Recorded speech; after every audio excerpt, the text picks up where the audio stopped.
Good morning, everybody. So today I wanted to talk to you about the narcissist and how long does it take for them to regret the fact that they discarded you when they're with the new supply.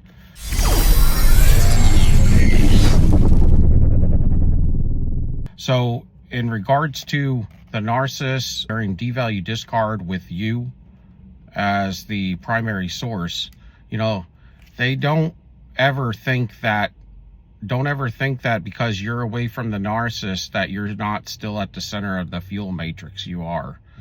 It kind of takes a little bit of a different role when they break up with you or discard you. See, because the discard is always just them shelving you. Because if you're the primary source supply, then they're going to come back to you every single time after they go have a fling with somebody else, another cycle. Okay, but typically what it is they have cycles that are the same. Like a narcissist, they're all different. Meaning they all are the same or similar, but they run in different cycles. So some have shorter cycles than others. Some have longer cycles. But it's based on, a lot of times it's based on, they are very impulsive. So it's kind of, to some degree, it's based on their impulses and their addictions. And when I speak on addictions today, I'm speaking about the addictions to supply. Meaning, and how toxic they are, their toxicity level, all plays into their cycle and how short or how long it is. Meaning, if you're with somebody that's extremely toxic and you're giving to them, you're going to end up pouring all of your fuel out sooner because they're so toxic. And if they're that toxic and unstable, then they will drain your fuel much faster. And so that's why I say toxicity. And that also, toxicity kind of goes along with their human addiction. Whatever, toxicity level they're at, they're all addicts of supply. And so human addiction is what I'm calling it, because I'm labeling it that because that's what it is. They have to be with somebody new or somebody different.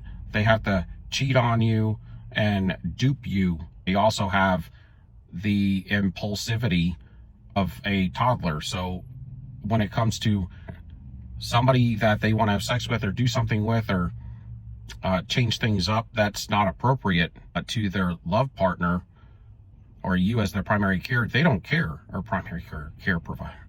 You're their primary care provider. But anyway, no, the primary source of supply. So they have to do these things and they don't care, meaning they don't have accountability. The narcissist does not have accountability. A lot of times we think that they don't have a lot of feelings. We know that they can feel hate, anger, lust, and jealousy and things like that, right? But when it comes to on the love side, love, joy, happiness, long-suffering, goodwill, all that, we know that they don't really process that stuff. They don't process any of their emotions correctly. And a lot of times they gaslight and lie to themselves into believing what they want to believe, because they're in their heart and their mind, they're perfect. There is nobody better than them. There's nobody that knows better than them. There's nobody that's more genetically savvy than them. I mean, they're ridiculous. They're so gaslit themselves. And so they will make up their own scenario in their head and get themselves to believe it. And once they believe it, man, then it's on. It's a reality. It's fact to them. And especially if they can get you to believe what they're telling you, then it's your fault or it's your issue or you did it. It's ridiculous. Like if they gaslight you into believing something. But most of the time they run around the time of 45 days to 3 months, 4 months. Typically, the typical narcissist is going to run like that, their cycle. So we're talking about 4 cycles a year and flings in between. But they have to do, this is the thing. They drain you in that discard.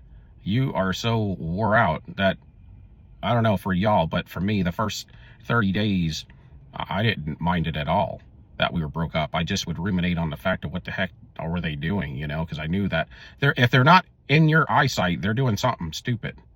And you don't want to be with somebody like that, but that's kind of generally the case.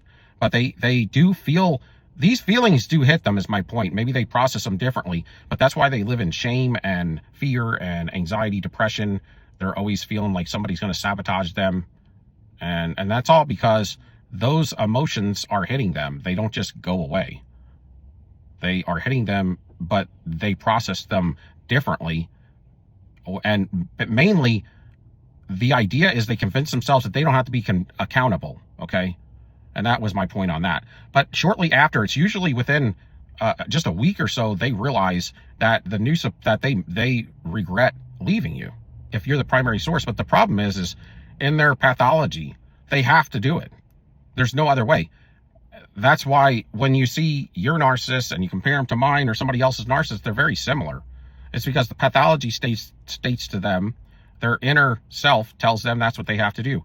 But that's part of the abandonment, non-closure, and them not falling and having feelings for you, good feelings. This is how they protect themselves from getting feelings from you.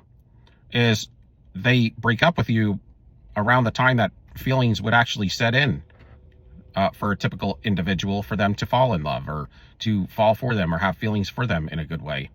That attachment gets deeper after a 3 to 4 month period, wouldn't you say? So these are ways that they have it built in to where that you're either all good or all bad, and there's no gray area like we have. We don't just break up with somebody because they questioned us, or they questioned our authority, or they hurt our ego. We're reasonable and more balanced based, but they are not. And so this is all built into it to where if you're not treating them as they are perfect and supplying them with all their needs to the T, and you question them, you question whether they're cheating on you or tell them they were wrong or something, you are already in devalue mode while they're out searching for a new supply. They cannot. And here's the other thing. A lot of people say they don't believe in the spiritual side of this. If you don't believe in the spiritual side of this, do you think that they are so amazing that they were able to draw you in and bond you like this with the way that they treated you without some sort of spelling and some sort of negative energy helping them? No.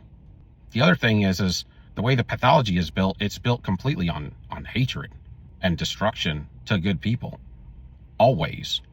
Always.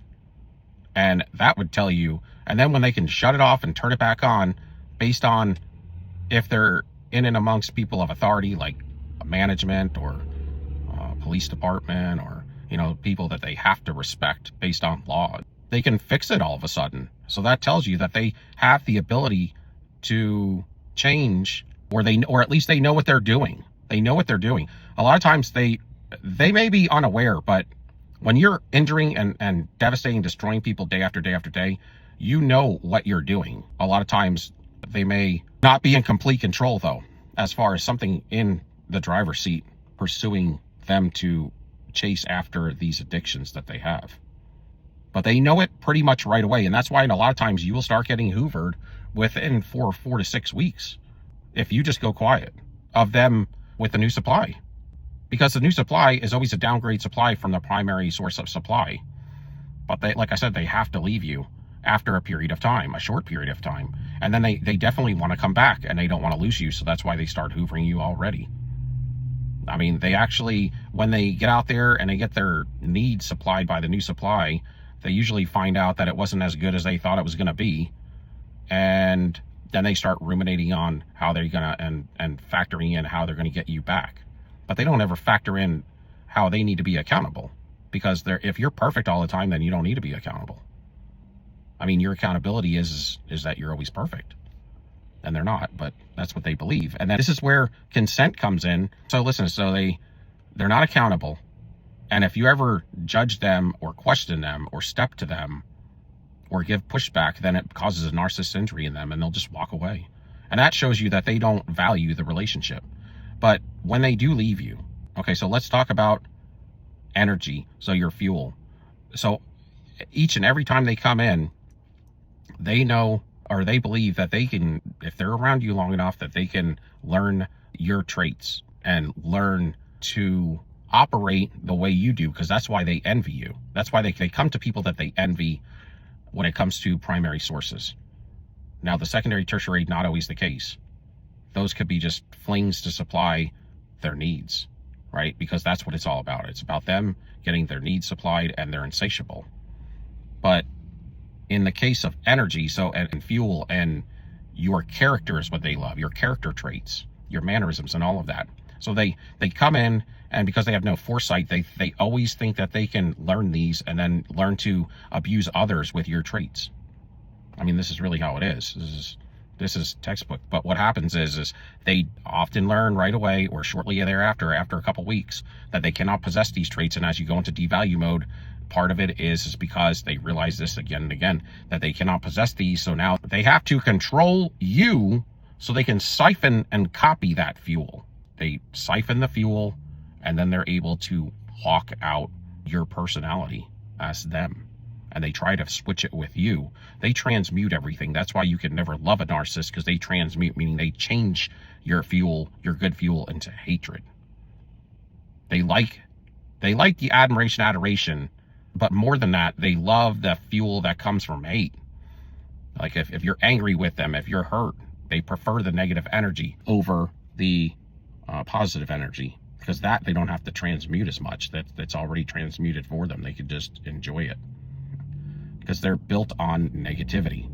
But they never give you closure, because what happens is you have to consent. And because you consent to being in a covenant or a relationship with them, it causes you to catch a lot of their karma, or they're reaping what they're sowing, because you're consenting to the relationship, you're consenting to them as your partner, you're having intercourse with them, and then beyond that, you're consenting to them in the spiritual realm. You're joining with them, or in the emotional field, you're joining with them. That's why your fuel has to come down and to meet theirs, and it builds them up.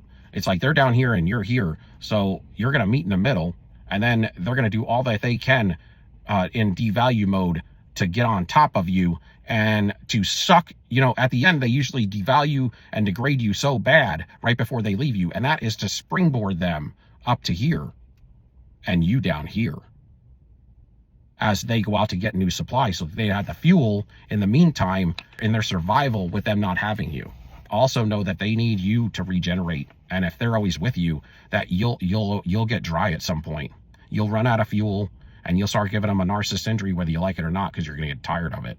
And you can't just give without when somebody is a black hole and they can't give back. So you end up getting sick, run down, brain fog, and you're out of fuel. You're tired.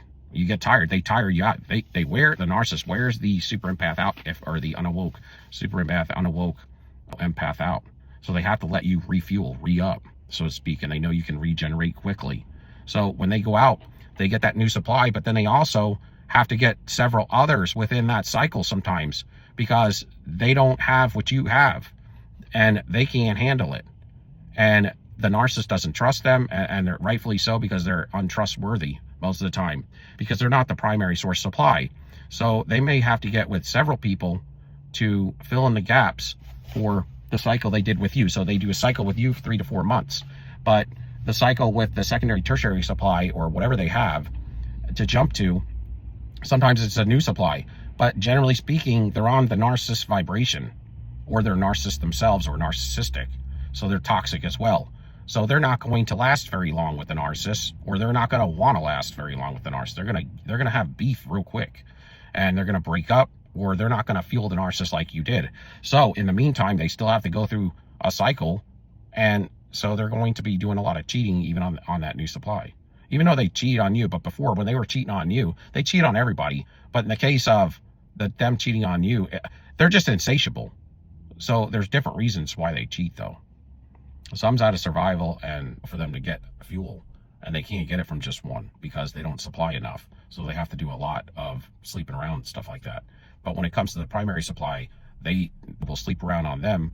Well, I mean, because they have to, they're insatiable, but they're always out for more power. And so usually it's right away. But this is how you consent, and you can tell it's consent because they can't control the consent of it, because it's already built into the system as well. Because you have to agree to going into covenant with them, right? Free will.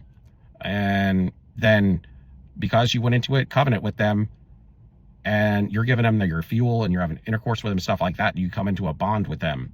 And when you come into a bond with them, then you're accountable. And if they're burning your fuel off on their person, then it's almost like you're having to reap their karma, because it looks like it's you in the spirit realm. but really they stole it and then you freely gave it to them. But they don't give you closure because they don't control the relationship. You do. The unfortunate thing is most of the time you don't know you do. You control how long they stay with you to some degree outside of the cycle, but how many cycles they'll come back is kind of based on your control. That's why you have to get your own closure, and you will never get it from any narcissist. And if you call it closure, it's not going to be closure. It's going to be these fake apologies, but they're not real, and you know they're not real if you listen to your intuition, because they don't have control over all this and closure. You do. So you have to consent to leaving them on your own with no closure. So that's the other part of the witchcraft. You consent to being with them, and you have to consent to leaving them on your own because they're not going to give you closure. If they gave you closure, then they would know that it would shut the door. It would close the whole situation so that you could move on. But they also do not have any of the power in the relationship. You end up handing it over to them, and they convince you that they are the powerful one, but they are not.